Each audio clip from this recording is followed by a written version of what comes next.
જય શ્રી કૃષ્ણ મિત્રો, કેમ છો? હું છું નીતિ અને ફરી હાજર થઈ છું કેનેડા દેખાડુમાં. તો આજનો વિડીયો હું બહુ મહત્વપૂર્ણ ટોપિક ઉપર લઈને આવી રહી છું. કેટલાય દિવસથી હું રિસર્ચ કરી રહી હતી અને આજે મને કહેવાય ને મન થયું કે ચલો આપણે બનાવી દઈએ. આજે તો ઇન્ટરનેશનલ સ્ટુડન્ટ્સ ઉપર હું આજે વિડીયો બનાવીશ. એમના માટે કંઈક નવા નિયમો આવ્યા છે, નવા રૂલ્સ આવ્યા છે જે બહુ જ ડિફિકલ્ટ બની ગયા છે. કેનેડા આવવા માટે થોડી કહેવાય ને કડક સિચ્યુએશન્સ લાઈન મૂકી દીધી છે ગવર્મેન્ટે, અને એ ફોલો કરીએ તો એ આપણા માટે જ છે. કેમ કે અહીંયા આવીને સ્ટુડન્ટ્સ ઘણા હેરાન થાય છે, ઘણા ફ્રોડ કોલેજોમાં ઘૂસી જાય છે, જેના લીધે એમના ફીસના પૈસા બી જતા કહેવાય ને લૂઝ થઈ જાય. એમને પ્રોપર એકોમોડેશન એટલે કે રહેવાની સગવડ નથી મળતી, જોબ્સ નથી. એટલે એ બધું આપણે ફેસ ના કરીએ એના માટે ગવર્મેન્ટે થોડા કંઈક નિયમો લાવ્યા છે જે આપણા માટે જ બેનિફિટ્સ છે.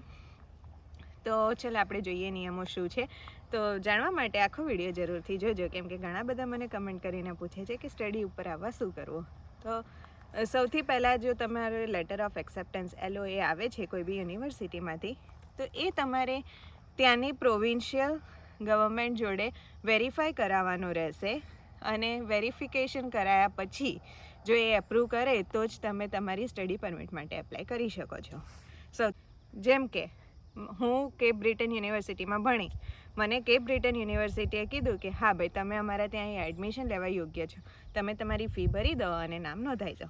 તો હવે મારે સિડનીની ગવર્મેન્ટ, નોવા સ્કોશિયાની ગવર્મેન્ટ જોડે વેરીફાઈ કરાવવાનું કે કેપ બ્રિટન યુનિવર્સિટીએ મને એક્સેપ્ટ કરી છે ફોર સ્ટડી પર્પઝ, તો એ વેલિડ છે, એ DLI ઇન્સ્ટિટ્યૂટ છે, અને છે તો એ જગ્યા ઉપર રહેવા કરવાની સગવડ છે મારા માટે.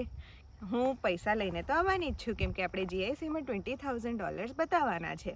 તો અને જો પ્રોવિન્સ એવું કહે કે હા રહેવાની સગવડ થશે અને આ ઇન્સ્ટિટ્યૂટ વેલિડ છે, તો જ તમે તમારી સ્ટડી પરમિટ ફાઇલ કરી શકશો.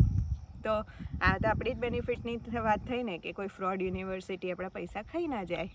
પછી GIC જે 10,000 હતી એ 20,000 થઈ ગઈ છે અત્યારે, કેમ કે અહીંયા કોસ્ટ ઓફ લિવિંગ થોડું ઇન્ક્રીઝ થઈ ગયું છે. પોપ્યુલેશન ઇન્ક્રીઝ થવાના લીધે ડિમાન્ડ અને સપ્લાયનો ખેલ છે કે ડિમાન્ડ વધી ગઈ હતી, સપ્લાય ઘટી ગયો હતો, એના લીધે કોસ્ટ ઓફ લિવિંગ હાઈ થઈ ગયો. તો એના માટે એ ક્રાઇસિસ સ્ટુડન્ટ્સ ફેસ ના કરે એટલે GIC છે 10,000ના જગ્યાએ 20,000 કરી દીધી. બીજી વસ્તુ કે જે એક્ઝિસ્ટિંગ સ્ટુડન્ટ્સ હતા, જે 20 અવર્સની લિમિટ ઉપર કામ કરી શકતા હતા, એમના માટે 4 કલાકની લિમિટ ઇન્ક્રીઝ કરી દીધી છે. એટલે પર વીક 20ના જગ્યાએ 24 અવર્સ કામ કરી શકશે, જેથી એ થોડાક ફાઇનાન્શિયલ ક્રાઇસિસથી બચી શકે. અને ગવર્મેન્ટ ખરેખર જો શોધી રહી છે નવા નવા વેઝ કે જે અહીંયા એક્ઝિસ્ટિંગ સ્ટુડન્ટ્સ છે એમને તકલીફ ના પડે. બીજી વાત કરું તો ખાલી માસ્ટર્સ અને PhDના સ્ટુડન્ટ્સને જ વર્ક પરમિટ આપવાની રહેશે. ડિપ્લોમા છે કે ગ્રેજ્યુએશન છે કે કોઈ કોર્સવાળી ડિગ્રી છે, તો એ બધાને વર્ક પરમિટ આપવાની નથી. 2 વર્ષ માટે સરકાર અત્યારે કહી રહી છે, કેમ કે 2 વર્ષમાં એમને ઇન્ટરનેશનલ સ્ટુડન્ટ્સ ઉપર કેપ મૂકો છે, એટલે કે કંટ્રોલ કરવો છે, જેથી થોડી સંખ્યા ઘટી શકે. તો અહીંયા જે લોકો છે એ સિચ્યુએટેડ થઈ શકે, એમને જોબ મળી શકે. અને જ્યારે આ બધું બેલેન્સ થઈ જશે પછી કદાચ ગવર્મેન્ટ આ નિયમ પાછો ખેંચી શકે છે. તો આ વસ્તુ પણ ધ્યાનમાં રાખજો. જો તમે કેનેડા આવીને વર્ક કરવા માંગતા હોય સ્ટડી પછી, તો માસ્ટર્સ અને PhDમાં જ એડમિશન લેજો. પછી LMI ઇસ્યુ કરતા હતા પહેલાં પબ્લિક પૈસા લઈને, તો હવે એમને સરકારને થોડી ઘણી તો આઈડિયા આવ્યો છે કે આ રીતે એ લોકો અહીંયા આવેલા છોકરાઓ ઇન્ટરનેશનલ સ્ટુડન્ટ્સને લૂંટી રહ્યા છે, કેમ કે LMIનો કોસ્ટ બહુ જ વધારે હોય છે અને ઘણા તો ફ્રોડ LMI પણ ઇસ્યુ કરે છે.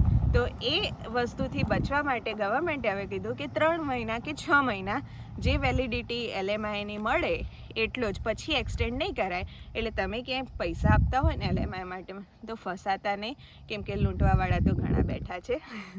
અપડેટ્સ જોતા રહેજો. મળું તમને નેક્સ્ટ વિડીયો સાથે. ત્યાં સુધી જય શ્રી કૃષ્ણ. તમારું ધ્યાન રાખજો.